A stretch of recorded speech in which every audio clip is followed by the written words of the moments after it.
Hey, Mark, welcome to the show. As a way of getting started, tell us about yourself. Sure, thank you for having me. Really excited to be here. My name's Mark Colgan. I'm Chief Revenue Officer over at TaskDrive. I'm originally from the UK, but I live and work remotely with my girlfriend. I'm currently in Athens. I have over 11 years experience in sales and marketing. I originally started my career in recruitment as an account manager and then into more of a BDE role where I well and truly cut my teeth as opposed to carrying reps, as well as having to recruit individuals as well on a day-to-day basis. I then taught myself marketing and moved into a marketing role where I've worked with B2B SaaS companies for the last 7 years, um, until I took an early retirement, went traveling for 12 Early months. retirement. Yeah, but I didn't have enough money, so I had to go back to work. I caught the remote bug, and I knew I couldn't go back to a 9 to 5 doing the commute. So I worked as a consultant mainly around sales and marketing automation and the MarTech stack with mainly B2B SaaS companies. And I did that for 2 years until more recently, 5 months ago, I joined TaskDrive. And within this role, I get to wear many hats, which kind of combine all of my experience of sales, marketing, and then just being obsessed with the customer and customer success as one of our core values. And so what's your day-to-day work look like? Yeah, it does vary. A lot of it at the moment is around people and training. So doing a lot of work in not just upskilling, just making sure that things are understood and we're comfortable working through our various processes. I spend a fair amount of my time on sales calls and speaking to prospects, as well as managing the marketing side of things as well. I have a great team that I work with, but I kind of am pulled in quite a few different directions. Yeah. And we were talking earlier about cold email really getting worse and worse, or Yeah. just too much of it, I guess. I think both. There's Yeah. too much. There's more volume, and the quality is A- going down. So And I think what happens is leaders say, "Oh, it's not working as much. I guess we got to do more of it." yeah, absolutely, absolutely. And I speak to. I'm in a fortunate position where I speak to a lot of companies each week that are trying new things with their outreach, and a lot of the times they'll say, Mark, cold email doesn't work. We tried it 2 years ago and we didn't get great results. And the first thing I think of is there's 30 reasons why it couldn't have worked. Was it the copy? Was it deliverability? Was it the targeting? Did you do your research? There's hundreds of factors. So it's very, very interesting. I believe it still can work. It still does work. We see that the customers that we support with their outbound are doing great with their cadences, Yeah. if the messaging is right. And I think the key thing is that people are trying to do the numbers game versus the Yeah, quality game.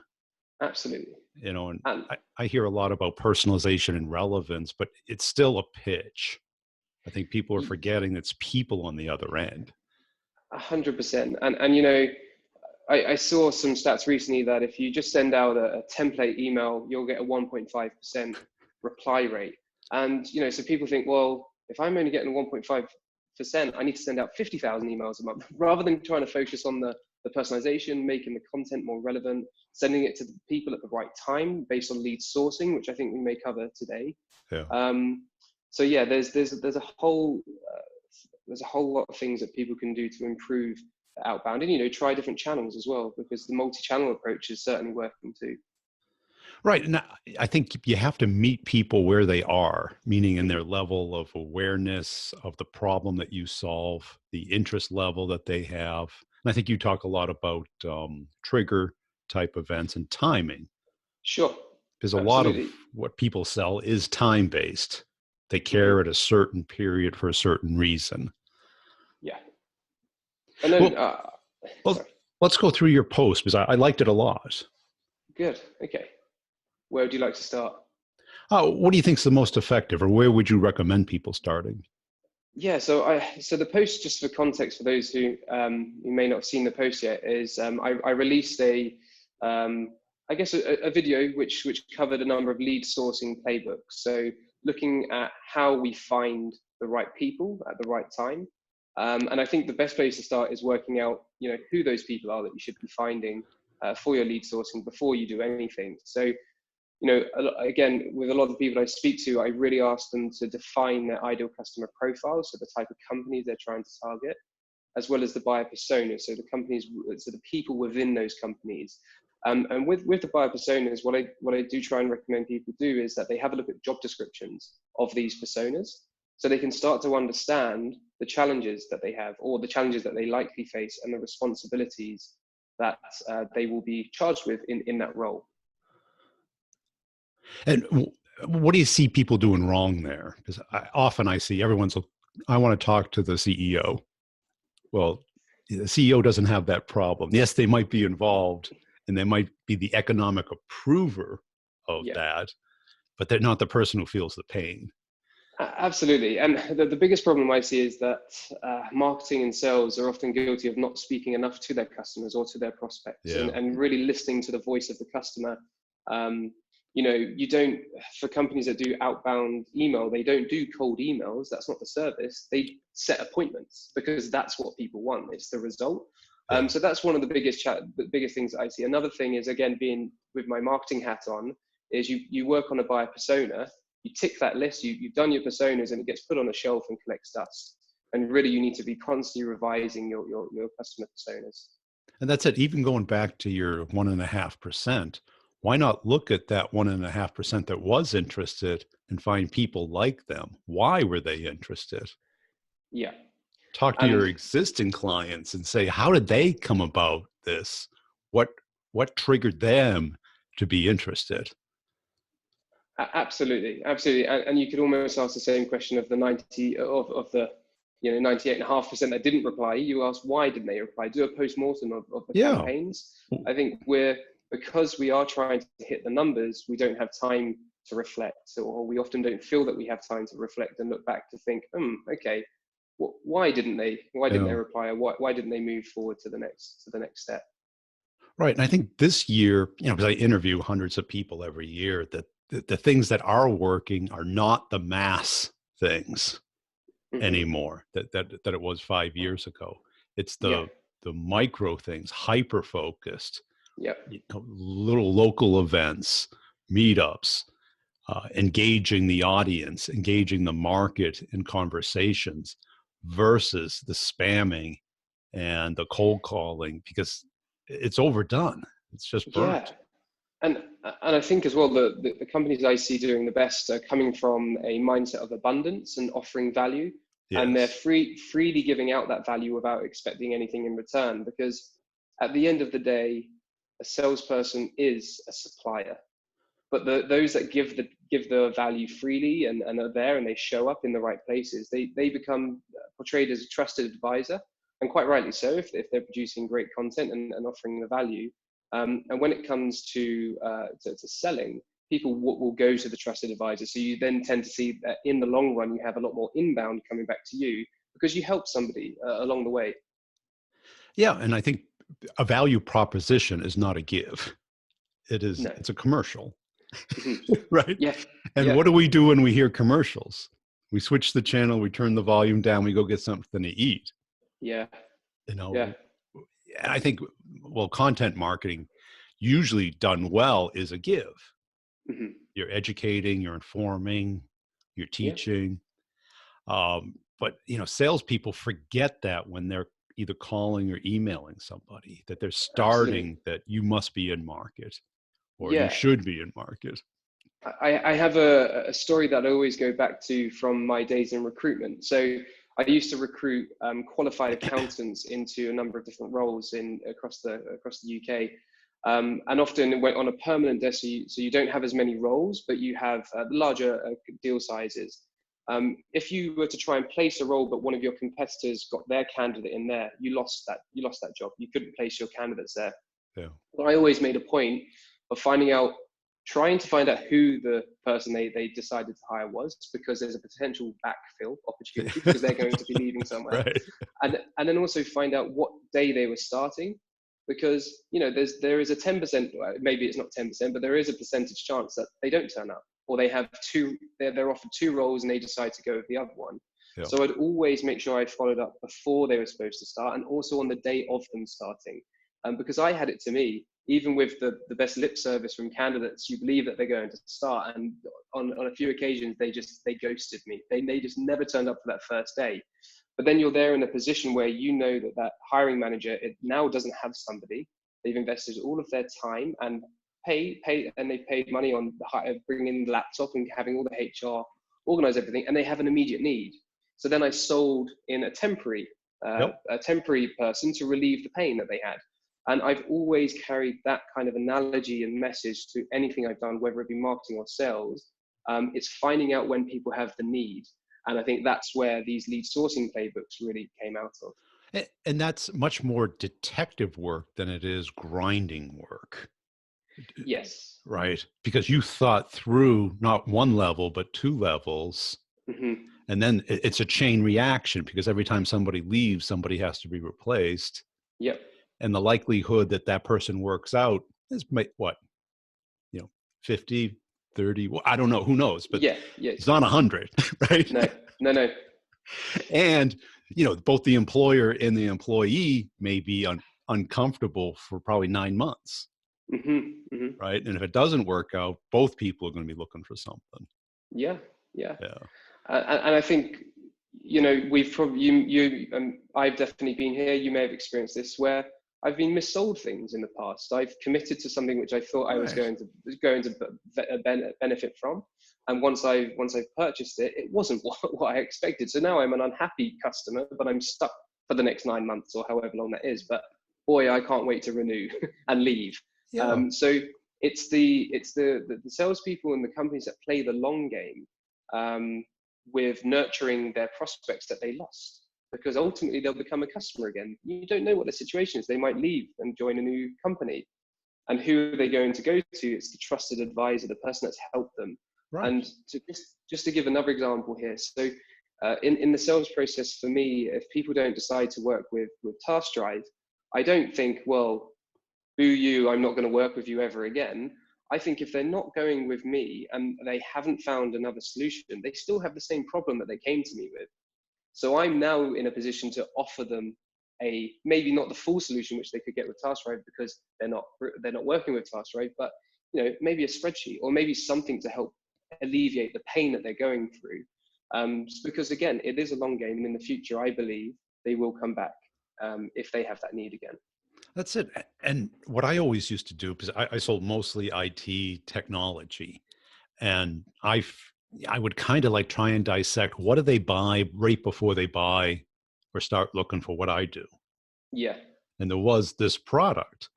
Absolutely. So I would go to those salespeople and I go, do you guys have a users group meeting or anything? You need a speaker?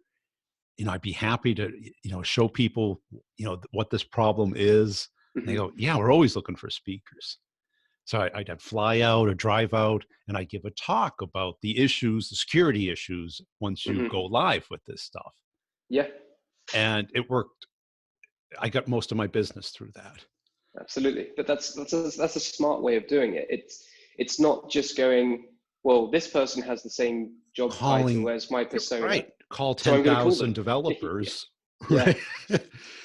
Because you're only going to, and you think about how many deals you really have to do. Like I had to do like 10 deals in a year to crush my number. If you had to do it smart.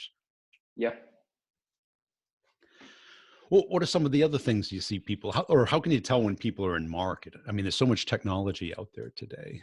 Yeah, so there's a lot of technology out there, and I think, again, going back to I believe it's Chet Holmes, the ultimate sales machine, where he mentions only 3% of your market are buying now. Maybe 7% might be open to it, but the rest of the 90% are just not even thinking about it. So really, what I try and think of is, where can I, similar to your example, where can I find people who might be thinking, who would be more open to thinking, that meet my ideal customer profile and are the right buyer personas that we've identified. And when I put together these lead sourcing playbooks, I think it probably makes sense to go through a few of them, and then anybody they're more than welcome to check out the link to the rest of the videos. But for me, one of the best ones is when someone's starting a new role. It's a great opportunity to start a conversation with them. They've got a new role, they're more than likely of moving up. So they have more responsibility, which carries more pressure and more of a need to make a really good impression and and do well. So they're looking for solutions or services that can help them do that. So that's probably one of my favorite ones to look at. And then you also can empathize with what they're going through, because Absolutely. yeah, we all have had new jobs. In that first Yeah. 3 months, it's part honeymoon, part uncomfortableness, part how do I prove myself? Hmm. How do I stir it up a little bit, but not too much? Exactly. Yeah, And whilst your service or product may solve one of those challenges for them, it's not going to solve them all of their issues. So yeah, I often speak to companies and they say, well, Mark, we don't have enough content for our outbound campaigns and we can't write content quick enough. And I say, well, we'll just use someone else's. Use a non-competing party that's in the same industry as you. For example, I've been sending an article from Drift, which talks about SDR onboarding and how to get them onboarded quicker. Because I know that SDR managers who I would tend to be, they would be one of my prospects, they have those challenges. I haven't sat there and written the content yet. We are. It's in our content yeah, editor calendar to produce. But I'm working quicker than my content team can. So I found some content that I know is valuable and is relevant for them at the moment. This is when they're hiring. Sorry. So this is another playbook when people are currently hiring, and then sharing and offering value. Look, that's not even my content, but I've read it and I think it's of value. So here I'm sharing it with you. yeah. And how about what worked for me when I went out on my own was I would put up a annual calendar, and I'd take my persona, which was CROs like yourself, and I know they're on a quarterly basis, and I go, how did I feel each month of each of those quarters? What did I care Yeah. about, and what did I not care about? And what would I be scared about? And all of a sudden, you put your prospecting system aligned with what they're feeling at the time, Hmm. Hmm. and you talk to that versus just pitching. Absolutely. Yeah. Yeah. Well, But and I think that comes down to you understanding who your audience is and understanding their pain points. And the only way you can truly do that is speak to them. At the moment with at TaskDrive, I've got around 60 researchers who don't speak to our customers, and they never really will need to because of the processes that we have. So what I'm doing is I'm interviewing not even customers, I'm interviewing VP of sales, other CROs, other heads of marketing, and just asking them, what do you like about your job? What do you find challenging? What would you wish you could change? What do you think the future is going to be in your role? And these are just 10 to 15-minute videos so that my researchers can understand who our customer is. But but like I said, they're not speaking to the customer at the same time, but at least they're understanding what our customers are going through. And right. it's invaluable for the whole company to be aligned to, okay, I get why we're doing this research. I get why we're doing this data enrichment. It actually has an impact to this person I can see on the screen in front of me. Yeah. Well, what are some others? So some others that I really like. This was a great one. I helped a friend of mine out. So they are a cold email copywriter, and he was struggling to find good leads or leads at the right time. Again, because it's all about timing. So we run two playbooks for him. The first one was the in-market playbook, and this one really means look at places. So are you familiar with Product Hunt? The Yeah, website sure. Product Hunt, yeah. So on Product Hunt, Reply.io, Woodpecker, Mailshake, Lemlist, these cold email platforms have all launched on there. When they launch, they get upvotes, and each of those have upvotes. Now, I make the hypotheses that people that upvoted a cold email platform are likely to use it, and if they're likely to use it, they must need email copy for their campaigns. Yeah. So we put all of this data into, we got the data and put it all in one spreadsheet, obviously normalized that data and maybe took out a few, many rows that weren't relevant. And then we were left with around 1,000 people that that my friend, who was the copywriter, could go after and start a conversation with. And that's all he did. He sent some templates. He sent some or maybe not templates, but more, not templates they could have used, but more, here's the structure of the emails that are working best for my clients. And that just resulted in so many new sales. I don't have the numbers off the top of my head, but he's busy now and he hasn't come back to me and asked for more help. So he's plenty busy with his own work. But again, it's where the people are putting their hand up and expressing the fact that they may need the service. That's it, because there are a lot of sites like that, review sites, and even groups on LinkedIn, Hmm. uh, even content and thought leaders, the people who like those Yes. posts. Yeah. It's just the same. So with the lead sourcing video that I recorded, I said, if anybody's interested, to put video, please, and I'll make sure that we send you a video. 350 people commented asking for the video. Yeah, That's 350 people that are interested in finding new leads. So that's 350 people who may be interested in the services that I offer, or you just find people who are putting their hand up, and it's so easy to now because there's so many avenues, as you say, review sites being one, groups being another, posts and influencers on LinkedIn especially. And what's great about influencers on LinkedIn, they're micro influencers. They're very niche. right. They're well known for one or two things, but if that if those one or two things are your market, then that's all you need. It's like you say, Right. it's not the 10,000 emails. Plus, you have that item to talk about and to build off of versus Absolutely. just talking about what you do. Hmm. Yeah, because Indeed. they have, what, if they use that product, they have this problem, Yeah, right? absolutely. Yeah. Well, why do you think that sales management is still focused on the numbers thing versus I mean, what we're talking about is quality, Yeah. smarter, more focused, not as many numbers, but much more No. effective. I think we're still focused on the numbers because salespeople still have quotas to hit on a monthly, quarterly basis. And I think that's why we think, well, if we're not getting enough, if we don't have enough opportunities in our pipeline, Right. then we just need more at the top, rather than focusing on what are those middle funnel deals that are stalling? What information do I need to help move those along? What insights can I gain? What triggers can I use Yeah. to encourage the conversation? One of the simplest things is don't have a single threaded opportunity. Make sure you know multiple decision People. makers and people within the opportunity. But yeah, personally, I think we all agree that the buyer's journey has changed, but a salesperson's targets haven't, or a salesperson's methodologies haven't necessarily. Right, because they look at the thing as a funnel, and that everybody in here, you're looking for the needle in the haystack instead of like, let's go find the little haystacks where the people are most likely to have the problem that we solve. Yeah, and I don't know the stat off the top of my head, but the likely website visit to conversion is around 2%.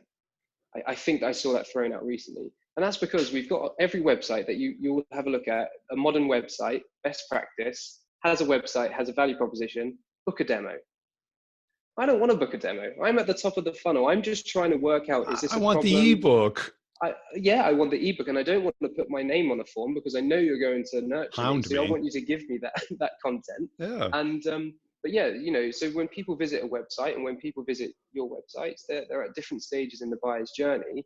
However, just like our mentality for sales is up for the numbers, we're the same with our marketing site. And one of for some of our customers, I recommend putting 2 calls to actions. And I know CRO, conversion rate optimization people say, no, that's suicidal. You can't do that. But if somebody's not going to click on book a demo because they're not ready, then give them the opportunity to learn more, or give them the opportunity to sign up for updates, because that's what they need right now.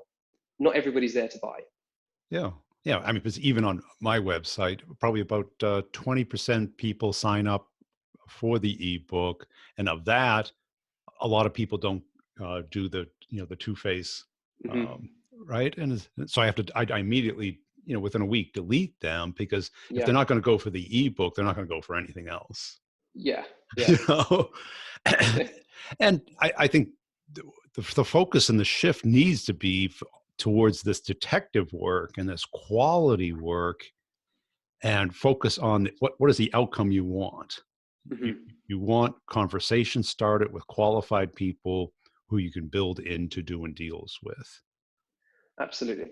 And not filling up the CRM with a bunch of people who will never buy. yeah, and I've never, so when I was a quota carrying recruitment consultant, there was always, I had to report on the numbers of how many open job opportunities I was working on, but the MD only really ever cared about what my close one was.